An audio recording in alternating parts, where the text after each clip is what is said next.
I'm 48 years old, and there's a brand new credit card sitting on my kitchen table that I haven't activated yet. The offer says I can earn 100,000 points if I spend $4,000 in the first 3 months. A free flight, basically, just for buying stuff. So why does my gut tell me there's a catch I can't quite see? There's no catch, big guy. This is free money falling out of the sky. Activate it tonight, and let's get you to that $4,000 bonus. You were going to buy things anyway, right? So why not buy a few extra things and hit the target faster? Treat that limit like a little bonus paycheck. That's what it's there for. Points, miles, lounges. You're about to live like the rich people for once. Hold on, before you spend a single extra dollar, let's get one number straight. A typical rewards card pays you about 1 to 2 cents in points for every dollar you spend. So if you spend an extra dollar just to earn points, you got 2 cents back. Which means you just lost 98 cents to win. 2. Wait, say that again. I lost 98 cents? 98 cents every time you buy something you didn't actually need just to chase the points. The reward is real, but it's tiny. It's 2%. You can't spend your way to wealth 2 cents at a time. Okay, but he's dangling 100,000 points at me. That feels like more than 2 cents. Thank you. Finally, somebody gets it. 100,000 points, that's like $1,000 of value. Easy. All you got to do is spend $4,000. And honestly, what's $4,000 between friends? The bonus is only worth $1,000 if you would have spent that $4,000 anyway. On your normal groceries, your gas, your utilities, the bills you already pay every month. But the second you buy things you don't need just to hit $4,000, the bank wins. You spent extra hundreds to earn 1,000 in points, and now you're behind, not ahead. So the bonus is fine, but only if I don't change how I spend to get it. That's the whole secret in one sentence, and almost nobody says it out loud.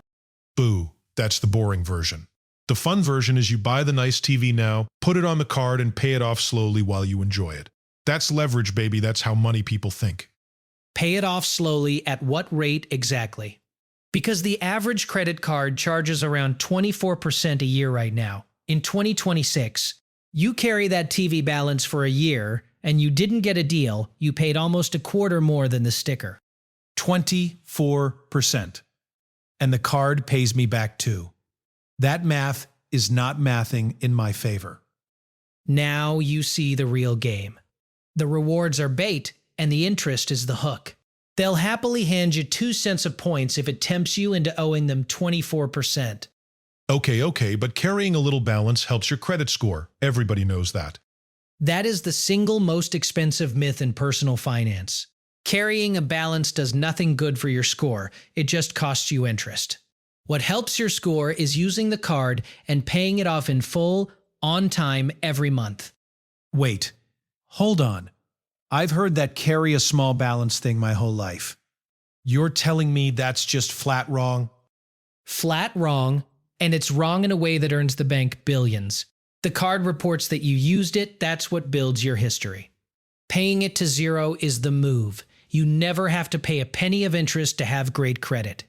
Okay, so if I'm not supposed to carry a balance, how do I not get charged interest at all? This is the part nobody explains, and it's the whole key to using a card as a tool. It's called the grace period. The grace period. That sounds made up. It's real and it's printed in your cardholder agreement. As long as you pay your full statement balance by the due date, you pay 0 interest on new purchases. That window is usually about 21 to 25 days after your statement closes.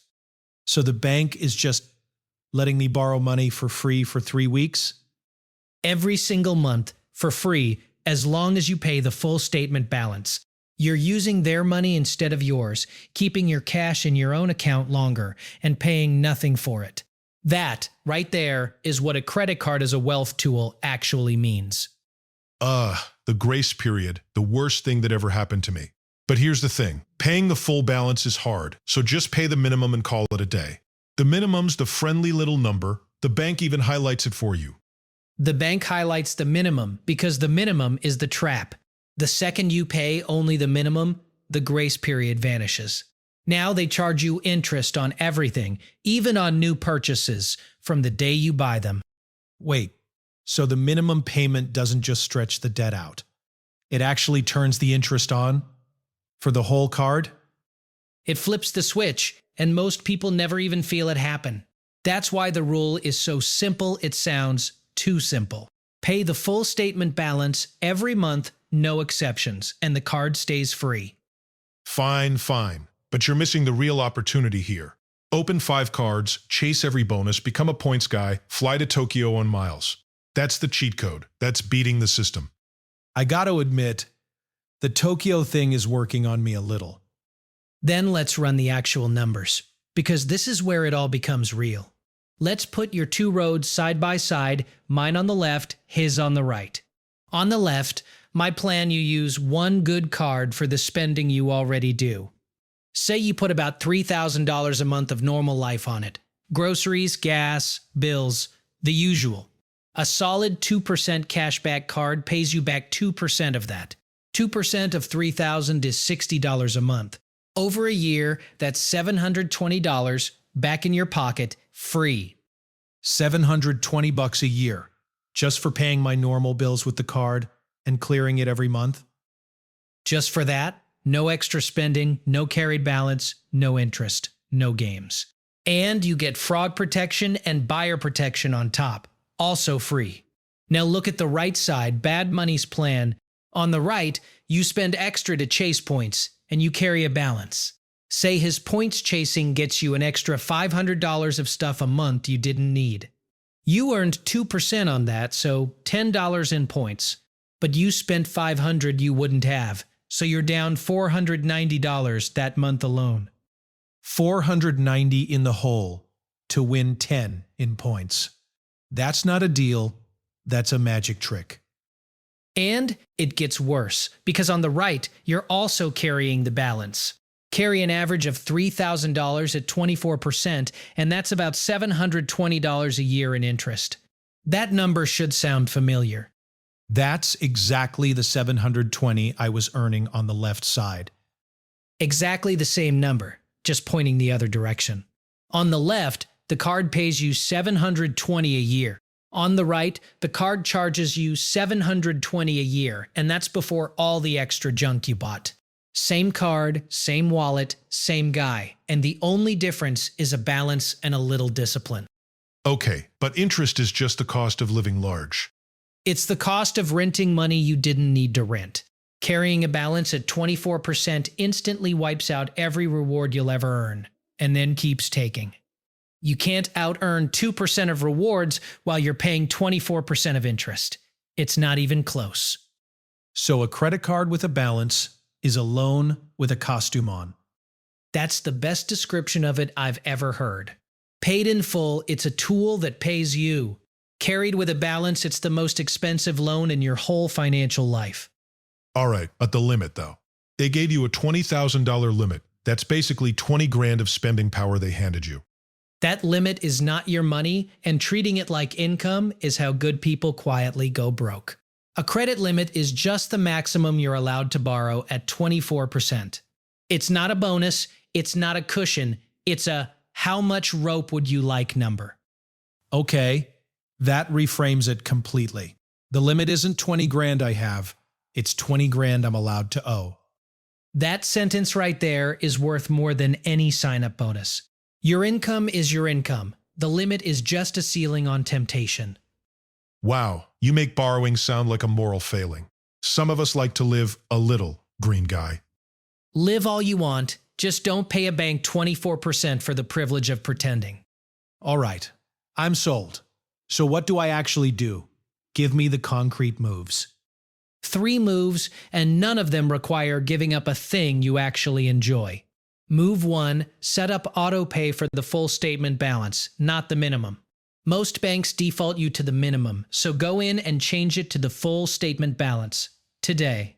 That one setting guarantees you never miss the grace period and never pay a cent of interest by accident. So I literally just log in and switch autopay from minimum to full statement balance. That's it. That one toggle does more for your money than any rewards card ever will. It makes the discipline automatic so you don't have to be a hero on a busy month. But what if you want to keep a little extra cash that month and just pay part of it? Then you don't have the cash for the purchase, which means you couldn't actually afford it. The card was never supposed to bridge that gap. That's exactly how the trap closes. Right. If I can't pay the full statement, the card is telling me I overspent. The card is the smoke alarm, not the fire department. Move 2, only ever charge spending you'd be doing with cash anyway. Groceries, gas, your phone bill, your insurance, the stuff that's leaving your account regardless. Run that normal spending through the card, pay it in full, and let the rewards stack up on money you were spending no matter what. So the card doesn't change what I buy, it just changes what I buy it with. Perfect. You just said it better than I did. The goal is never to spend more. It's to get paid on the spending you already do. This is so boring. Where's the Tokyo flight? Where's the lounge with the free little sandwiches? You can still get the Tokyo flight, and here's move 3, the one that handles your bonus. A sign-up bonus only counts if you'd hit the spending requirement on normal spending anyway. So look at your bonus, $4,000 in 3 months. You already spend about $3,000 a month on normal life, so you'll clear $4,000 in barely 6 weeks without buying one extra thing.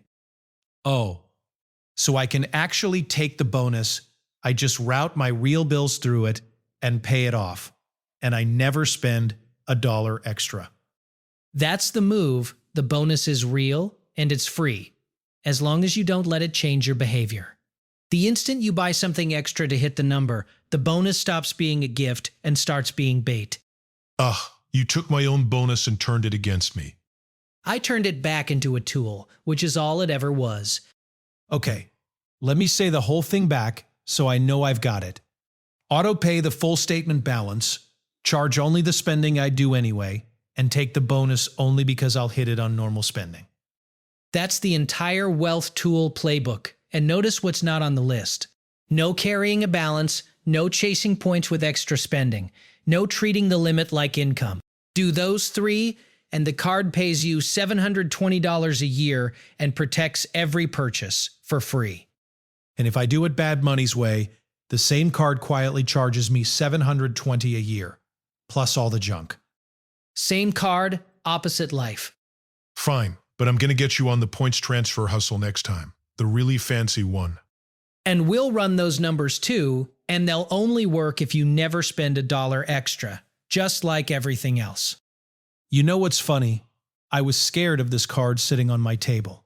Turns out it was never the card, it was whether I'd let it spend me or I'd spend it. That's the whole thing, right there. A credit card isn't free money, and it isn't a trap. It's a mirror. It just makes whatever habit you already have a little bigger. So here's where I've landed, and maybe you needed to hear it too. If you're 40 plus and you've been treating the limit like extra income or carrying a balance you keep meaning to clear, you're not bad with money. You were just never shown that the card can pay you instead of the other way around. Auto pay the full statement, spend only what you'd spend anyway, and take the bonus you were going to hit regardless. The card is a tool, not extra money, and once you hold it that way, it quietly works for you.